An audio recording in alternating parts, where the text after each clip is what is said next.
What's up everybody, this is Master EN Gamer. Today I'm back with another episode of Abysmal Blizzard, or in this case, more specifically, Abysmal Overwatch, in that the Overwatch franchise we know and love is currently living on borrowed time. If you clicked on this video, then you're likely already familiar with the damage Blizzard has recently inflicted upon itself, as well as the overall diminishing upkeep of Overwatch as a game. So the clock is ticking, and today I'm going to talk about how if Blizzard can't pull themselves together and get their rear in gear, not even Overwatch 2 might be enough to save the Overwatch franchise. Real quick before we get into it though, I would like to remind you to subscribe and hit up that bell icon to never miss out on any future Overwatch and Overwatch 2 news and content. But now, let's dive into the current state of our beloved Overwatch.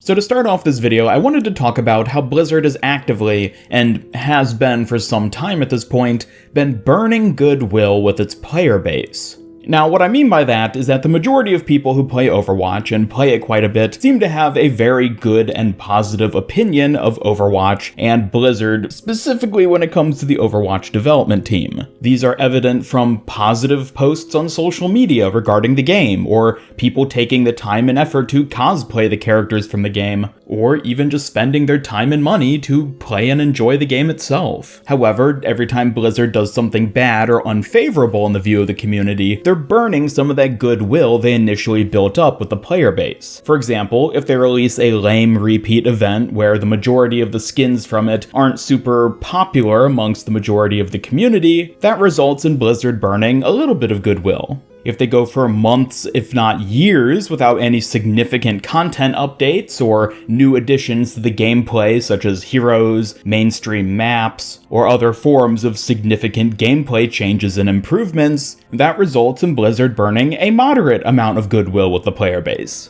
And if a number of allegations suddenly come out revealing that the people who work within Blizzard are guilty of committing a number of heinous and vile actions, then that results in the burning of a huge amount of goodwill within the player base. And over time, if Blizzard continues to burn goodwill with the Overwatch community faster than it builds up goodwill, it results in an overall decrease in the amount of positivity people have towards the game and the number of people who are interested in the franchise at large. And I'm sure this question is very rhetorical for the most of you who are actively keeping track of Blizzard's activity, but when was the last time Blizzard, or even Overwatch specifically, really built up some goodwill for its player base?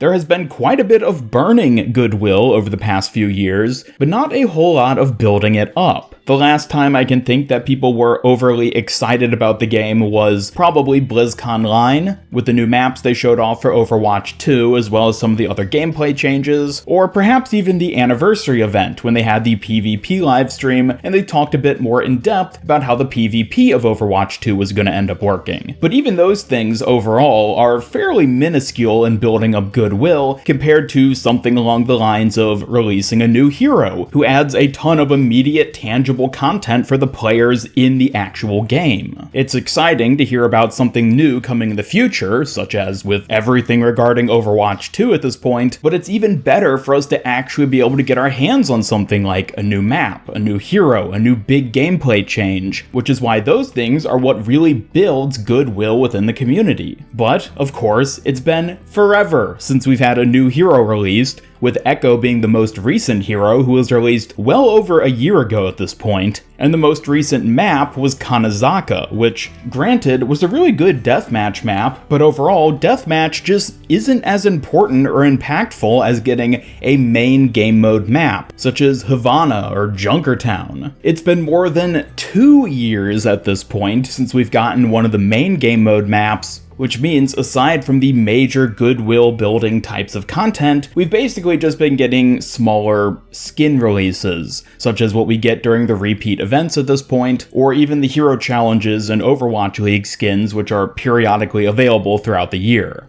Now, I already did a video talking pretty extensively about how Blizzard has shifted from the old actual content format to the new cosmetic content format. And while cosmetic content certainly does build a small amount of goodwill within the community, it's nothing compared to the big, tangible, gameplay-changing stuff we used to get back in the good old days. And needless to say, I don't think these types of cosmetic updates can keep up with the amount of goodwill Blizzard is burning by having little to no gameplay changes, very little communication with the community, and especially these big controversies that Blizzard just can't seemingly help but continue to inflict upon themselves. With each passing day, week, month, even year at this point, more and more people are just giving up on Overwatch and moving on to other games or just other things in general. Why would somebody continue to play a game which just doesn't feel like it's doing anything new for them anymore, when instead they could jump onto some newer title? And I'm sure there will always be a committed Overwatch player base where no matter how much goodwill Blizzard ends up burning, these people will continue to play the game, because, I mean, heck, every game has that. No matter how small or insignificant, just about every game has at least some form of a dedicated player base who will stick with it through thick and thin. Overwatch, out of all games, I imagine has a much bigger dedicated player base than most other titles,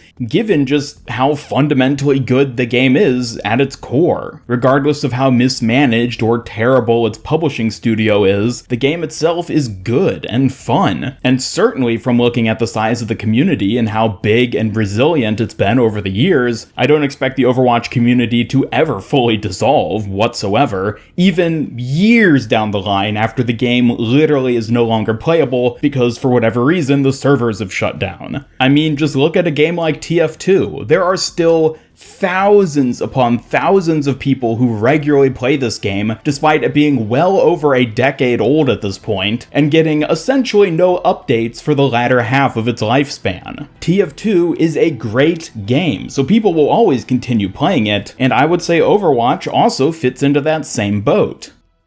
But just because Overwatch will survive for presumably years into the future, doesn't mean it's really going to be living. There's a difference between living and merely surviving, and honestly, I think it's disappointing to see a game like Overwatch hitting that sort of threshold where it feels like maybe it's going to shift from being a living game to a surviving one. Granted, I don't think we've hit that point just yet, since there's still a very active and very enthusiastic player base for the game, both in the game itself and online in various communities. But if Blizzard just continues to time and time again burn more goodwill than it generates with the community, the game really is just living on borrowed time. Eventually it'll hit the point where Blizzard, and Overwatch specifically, just has no more goodwill left, and at that point the game, I think, will effectively be just surviving. So then, what could Blizzard do specifically in order to actually build up goodwill within the community? Well, for starters, they could fix the huge mess they have going on within the company itself. Granted, though, that's a very complicated thing to resolve, and unfortunately is probably never really gonna be cleaned out, because that's just how these things go. But in terms of Overwatch specifically and improving the game for the player base, as I said, there's little things that Blizzard does do to sort of improve it, with the new cosmetics coming out, which of course are nice, but really just too minuscule to really make much of a difference. However, we do also know that a new Deathmatch map is supposed to be coming out at some time in the maybe near future, given that it was leaked that the map was originally supposed to come out the same week the Summer Games event started, but due to the controversy and all the allegations against Blizzard, it seems like the company opted to delay the release of the map to some unforeseen point in the future. At the time of me recording this video, Blizzard has yet to make any statements officially about this upcoming map, so we're just gonna have to wait and see how that ends up playing out. But even with the release of Malevento, the new Deathmatch map, I don't expect that to really end up building up much goodwill in the grand scheme of things. I mean, just looking back at Kanezaka, there was definitely a lot of excitement around that map when it released, but it wasn't anything near the scale of what we would see in the years past when it came to new heroes and new maps for these standard, quick-playing competitive game modes. The reason being, I think it's safe to say that many people just don't even ever play Deathmatch, so the addition of a new Deathmatch map is pretty much just inconsequential to them. But also because so many people have already left the Overwatch community because of the lack of content leading up to Kanezaka, that the addition of a new Deathmatch map, which otherwise maybe would have caught their attention, just didn't feel like a big enough reason to come back to the game. So looking into the hopefully near future with the release of the new Deathmatch map, Malevento, I hate to admit it, but I honestly think it's going to have less of an impact than even Kanezaka did more than 6 months ago. Obviously, the community has dwindled even further at this point, especially due to the controversy, and again, getting yet another Deathmatch map just isn't interesting for the people who don't play Deathmatch. Heck, even from just the leaks that have initially released, there's been a number of people complaining about the fact that Blizzard is focusing on Deathmatch maps, given that it's a fairly niche game mode that not a ton of people play. Personally, I love Deathmatch, so I'm very excited for this new map to come out, but I understand how overall many people just aren't overly thrilled about this being a new upcoming release.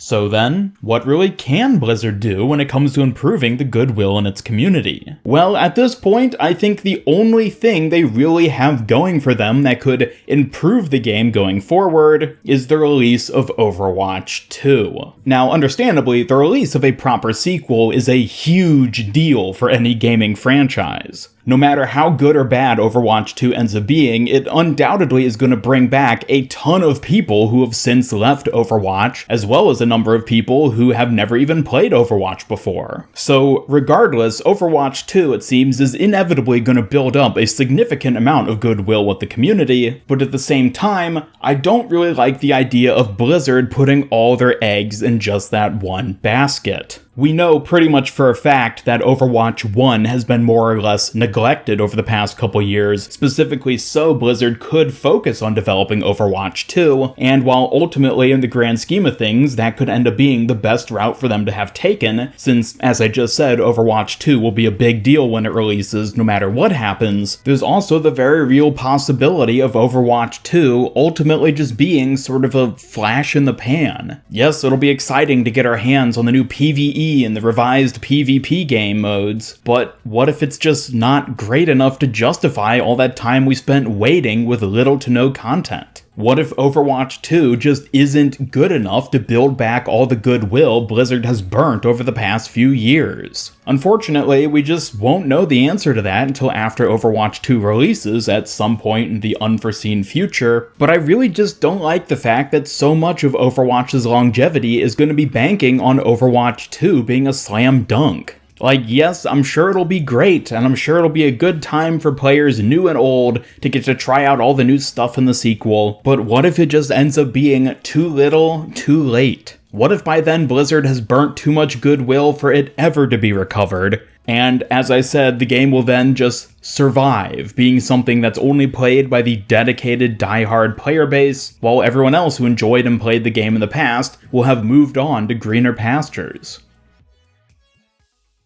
But these have just been my thoughts on the state of Overwatch and how I honestly think, at the moment, it is kind of living on borrowed time. Overwatch 2 could very well end up reinvigorating the franchise with some much-needed new life, but for the time being, I can't really see any other new content additions or updates to the existing game bringing back the players it's already lost, or even very well preserving the ones it still has. But definitely let me know your thoughts on all this by dropping a comment down below. Do you agree that Blizzard has been burning a ton of goodwill with its player base, or maybe you're actually impressed and or optimistic about the direction the game is headed? Either way, be sure to leave a like if you enjoyed this video, and subscribe, follow me on Twitter, hit up that bell icon, and come join my Discord server to hang out and never miss any of my future Overwatch content. Special thanks to my YouTube channel members who help make these videos possible, and if you'd like to join them to earn some cool rewards, then just hit that join button down below. But otherwise, this is Master Ian Gamer signing off, and until next time, have a great day.